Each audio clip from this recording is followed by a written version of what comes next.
ஸ்ரீ குருவாயூரப்பன் திருவடிகளே சரணம். இன்னைக்கு இந்த தசகத்தோட 3வது ஸ்லோகத்தை பார்க்கலாம். முதல்ல வார்த்தைகளை பிரித்து சொல்லலாம், பிறகு ஒவ்வொரு வரியும் சேர்த்து சொல்லலாம். பிரம்மாத்யை ஸ்துத மகிமா சிரம் ததானீம்.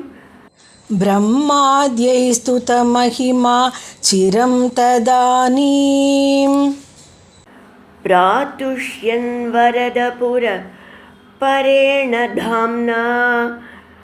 பிராதுஷ்யன் வரதபுர பரேண தாம்னா. ஹே தேவாதிதிஜகுலைர்விதாய சந்திம். ஹே தேவாதிதிஜகுலைர்விதாய சந்திம். பீயூஷம் பரிமததேதி பர்யசாஸ்த்வம்.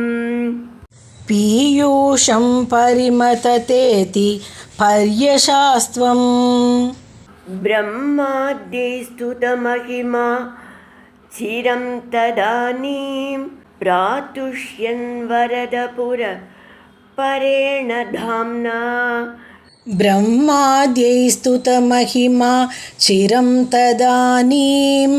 பிராதுஷ்யன் வரதபுர பரேண தாம்னா. ஹே தேவாதிதிஜகுலைர்விதாய சந்திம். பீயூஷம் பரிமததேதி பர்யசாஸ்த்வம். ஹே தேவாதிதிஜகுலைர்விதாய சந்திம். பீயூஷம் பரிமததேதி பர்யசாஸ்த்வம். இப்போ நாம் இந்த ஸ்லோகத்தோட வார்த்தைகளை பிரித்து அர்த்தங்களை பார்க்கலாம். வரத, ஓ வரதா, குருவாயூரப்பனே, வரம் அளிப்பவரே. பிரம்மாதேகி, பிரம்மதேவன் முதலானோர். சிரம், நெடுங்காலம். ஸ்துத மகிமாத்வம், துதிக்கப்பட்ட சிறப்புடைய நீங்கள். ததானீம், அப்போது. பரேண தாம்னா, மிகுந்த பிரகாசத்துடன். புறப்பிராதுசன், அவர்கள் எதிரில் தோன்றினீர்கள். ஹே தேவாகா, ஓ தேவர்களே. திதிச்ச குலைகி, திதியின் குமாரர்களான அசுரர்களுடன். சந்திம் விதாய, ஒப்பந்தம் செய்து கொண்டு. பீயூஷம், அமுதத்தை. பரிமதத, கடைந்தெடுங்கள். இது பரியசாகா, என்று ஆணையிட்டீர்கள். இப்போ இந்த ஸ்லோகத்தை முழுவதுமாக பாராயணம் பண்ணி இதோட முழு அர்த்தத்தையும் பார்க்கலாம். பிரம்மாத்யை ஸ்துத மகிமா சிரம் ததானீம். பிராதுஷ்யன் வரதபுர பரேண தாம்னா. ஹே தேவாதிதிஜகுலைர்விதாய சந்திம். பீயூஷம் பரிமததேதி பர்யசாஸ்த்வம். பிரம்மதேவர் முதலியவர்கள் உங்களை வெகு காலம் உங்கள் பெருமைகளை புகழ்ந்து துதித்தார்கள். அப்பொழுது நீங்கள் மிகுந்த ஒளியோடு அவர்கள் முன்னே தோன்றினீர்கள் அப்படின்னு இங்கே பட்டதிரி சொல்கிறார். நம்மாழ்வார் ஒரு பாசுரம், முடிச்சோதியாய் உன் முகச்சோதி மலர்ந்ததுவோ, அடிச்சோதி நீ நின்ற தாமரையாய் அலர்ந்ததுவோ, படிச்சோதி ஆடையடும் பல்கலனாய் நின் பைம்பொன் கடிச்சோதி கலந்ததுவோ, திருமாலே கட்டுரையே அப்படின்னு சொல்வார்.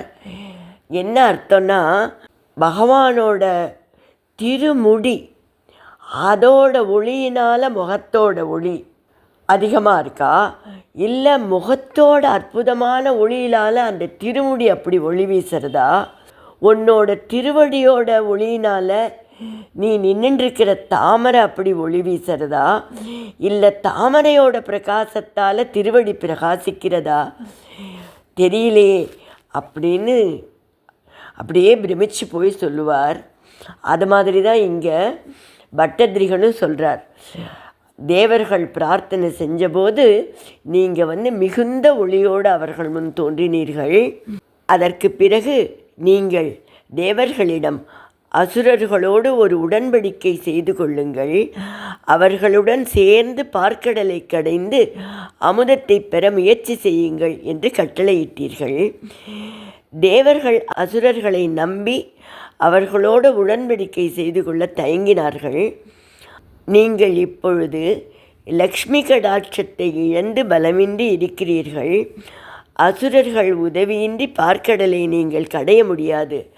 அதனால் அவர்களுடன் ஒரு உடன்பாடு செய்து கொள்ளுங்கள் என்று சொன்னீர்கள் அப்படின்னு சொல்லி இந்த ஸ்லோகத்தில் பட்டதிரிகள் சொல்கிறார்.